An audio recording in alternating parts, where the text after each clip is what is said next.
I want to talk to you about Walgreens. Walgreens is the pharmacy that, at least according to its website, can be found at the corner of Happy and Healthy. The first Walgreens was opened in 1901 at the corner of Bowen Avenue and Cottage Grove Avenue in Chicago, Illinois. So if that's not an American company, what is?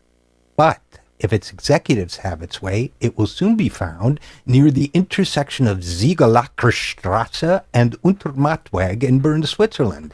By acquiring a much smaller Swiss company located at that address, the American company can dodge millions in American taxes. So, what would becoming a Swiss company mean for the 4,200 employees who work at Walgreens headquarters in Deerfield, Illinois? Probably nothing, because it's something called an inversion. So nothing actually moves. Walgreens becomes a Swiss company, but it stays right there in Deerfield. Walgreens, I mean, come on. What do Americans, especially older Americans, picture when they think about Walgreens? Probably a 1950s style corner drugstore with a luncheonette counter, some stools. Maybe there's one of those gleaming blenders where they whip up milkshakes. Some people like strawberry. I prefer chocolate. But today's Walgreens is a $72 billion corporate enterprise, and a quarter of that income comes directly from American taxpayers through Medicare and Medicaid. That's the truth. And when Americans think of Swiss corporations, which is what Walgreens is considering becoming, they might think of multinational banks or watches or maybe fine chocolate. They probably aren't picturing the pharmacy which sells them aspirin, shampoo, or prescriptions down on the corner. They're certainly not imagining a corporation which earns its wealth from American customers, profits from American government programs, and delivers its product over American roads, all while scheming to evade American taxes. You could call this the inversion evasion. Walgreens would become a Swiss company for tax avoidance purposes only. The combined corporation would do a small percentage of its business in Switzerland and elsewhere, but in all of the other respects, it would remain fully headquartered. Fully American, headquartered here, making most of its profits here, and continuing to use its lobbying dollars and campaign money to distort the political process here.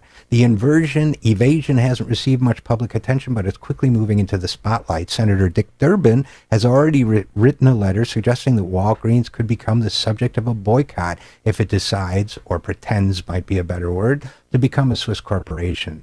You know, Durbin, in his letter, he couldn't resist a jab at that corner of happy and healthy slogans either. Walgreens had a lot of taglines like that, including "Be Well" and "The Pharmacy America Trusts." The Pharmacy America Trusts. As Ed McMahon used to say on the Johnny Carson show, write your own joke.